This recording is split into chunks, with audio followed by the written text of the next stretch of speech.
Starbucks inspired egg whites in the Instant Pot? Let me show you how. Hello, my name is Jersey, and if you're new to my channel, welcome. I like to pre-make my breakfast in advance. This is one of the breakfasts that I make for myself, are the spinach, cheese, veggie egg whites, and I also do steel cut oats. I'll do that on another video. This fits the small Instant Pot, the 6-quart. You can choose to spray it or not spray it. I will show you a picture at the end of the video which ones I didn't spray. But if you do choose to spray it, I like using a very good eco-friendly coconut oil, but use an oil of your choice. I have even melted ghee and took a pastry brush and used the pastry brush inside of each of the holes. Very simple. For this recipe, I'm using the 6-quart Instant Pot. You need some kind of rack to get it up off the bottom so the water will circulate. I got this, it was a 6-piece set, I think it was, from Costco. What I like to do, I like to pop out the bottom, put it in upside down,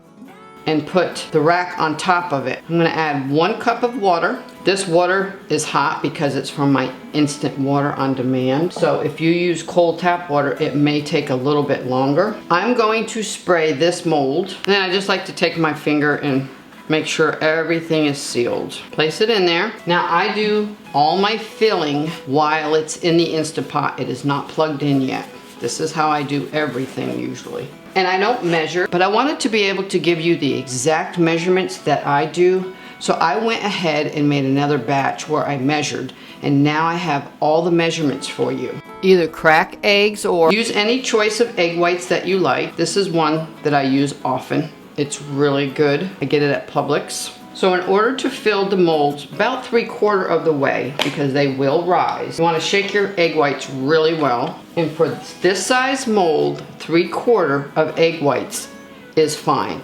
Now this is somewhere where if you want to add your spices and cheese to the bottom, go ahead and do that now. I just do it this way. And there you have it, 3/4, perfect. I'm just gonna move this out of the way just for a minute. I like to use dried spinach. I grow this and dehydrate it myself. Head over to the blog. I have a blog or two about dehydrating. I just put a few leaves in there. I don't measure, but I really like spinach in my egg whites. And I only use dried, but use what you want. Add salt and pepper. I'm just gonna add pepper because I need to cut back on my salt. I love garam masala. I use it all the time. Head over to the blog. I have a printable recipe to make your own. To me, this is my go-to spice. I'm gonna add a heaping smidgen. I like it spicy. For this recipe, I highly recommend using some kind of arrowroot, cornstarch. What I like to use is just few freeze-dried potatoes. I buy a lot of freeze-dried food from Mother Earth products off of Amazon. I'll leave the link below. And I like just a little bit of onion. And that also helps when you're using the mortars and pestle to grind it and give it a bite. You can most definitely use fresh spinach if you like. Now that smells delicious. You can run this through a sieve to get any little twigs. Run it through your fingers. Let me pull this back. I pre-chop my cheese. I find that it's cheaper that way. I don't know, could be wrong. And I just take a little bit, as much as you like. Now, if you do not have these pre-chopped, I use exactly 1/2 slice. And I use a smidgen spoon. Each one gets one. I don't always use these spices. I like to mix it up.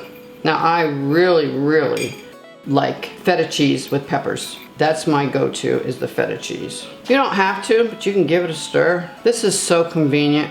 They last a week in the refrigerator. I like to put some type of lid on it. This comes with like a silicone lid. I'm not sure if it's food, you know, for the Instant Pot. You'd have to read it when you get it. I don't use foil. So what I did, I took the insert out of the bottom, and this is made by Instant Pot, and I put it right on top. I put the lid on. Now I'm going to plug it in. Now I use the setting you probably rarely use on the Instant Pot. I know I don't, but I like when I'm doing my egg white to use steam. I click off to keep warm. It's normal and high pressure. Make sure this is set to seal, and in 10 minutes we're gonna come back and do a rapid release, and I'll show you a little trick that I do, and we'll see you in 10 minutes. And it's been 10 minutes and we are back. I'm going to show you a little trick that I do. If you don't feel comfortable, just bypass it. But we need to do a rapid release, and I use a 1 1/4 inch PVC elbow. This is great for on the counter because it pushes away from the wall or anything. Just make sure a child or a dog is not in the way of the steam. You're gonna put it like this, put your hand over this way, and then turn it. Full disclosure, when I'm in my kitchen, I always unplug it before I release the steam. It's just a habit. If you're in your kitchen or something, always unplug, release the steam, and then open it up. It's just a little bit of safety precaution. I like to use a towel. This is sometimes hot. I move it out of the steam. I like to use silicone tongs. They really work well. Remove the lid, and then I'm gonna put this on my wooden cooling rack. I just pick up one corner, pinch it, and go just like that. If you like to make this cooling rack, look up there. I have a full video on YouTube.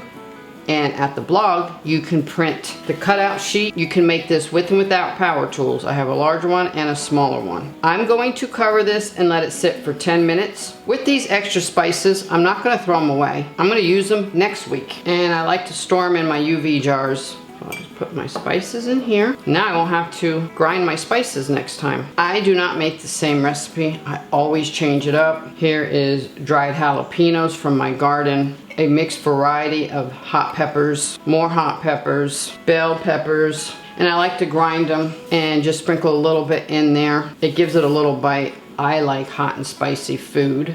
I'm going to let this cool, and in 10 minutes we'll be back to add them to the ones that I made earlier this morning so I can show you how they look and how I store them. And I'm gonna go weed for 10 minutes and then I'll be back. And we are back. These are the ones I made earlier. I did not grease the mold, and as you see, they all came out. Put these aside. I highly recommend using a dull knife. Just go around them. It's better to go around them instead of having one, if part of it sticks and then the bottom falls off. I'm gonna transfer them to this. Then I will show you how I store them. These are my Weck jars. That's how I store all my food in the refrigerator. So these are cool, and they're so convenient. Grab 1 or 2 or 3 for breakfast. No mess, on the go. You can even eat them cold. Speaking of that, I love having cold egg veggie whites on a piece of bread with a little bit of homemade mayonnaise for a sandwich. To cool further, now see, it's stuck just as much as when you didn't spray, so it's up to you. That one came out.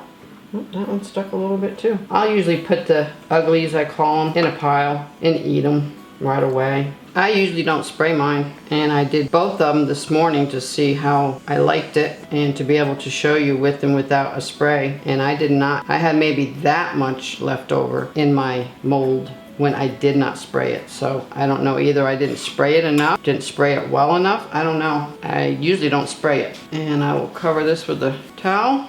Put it in the refrigerator like this for about 20 more minutes. And there you have it. An easy pre-made breakfast. Really, really tasty. I wouldn't eat them if they weren't good. They are very good. They're very comparable. Swap out your cheeses. Cottage cheese is really good. When I make my own cottage cheese, I replace this jalapeno cheese and feta cheese with homemade raw milk cottage cheese.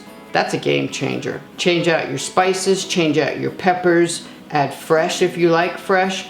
But to me, doing this once a week saves me pulling out the Instant Pot or doing it on the stove. You can do it on the stove, it will take longer. But once a week, I usually make this at night when I'm making dinner. Same thing with my steel cut oats that I pre-make. When I'm in the kitchen anyway making dinner, I pull out the Instant Pot. One day will be this, and then another day will be the steel cut oats. Please subscribe, please comment and share. That really helps the algorithm push me out. And most important, I am not too big on social media, and if you are, could you please share this? I would appreciate it. And hit the show more button below. It has links for Amazon, links to the blog, and this is Jersey saying have an awesome day.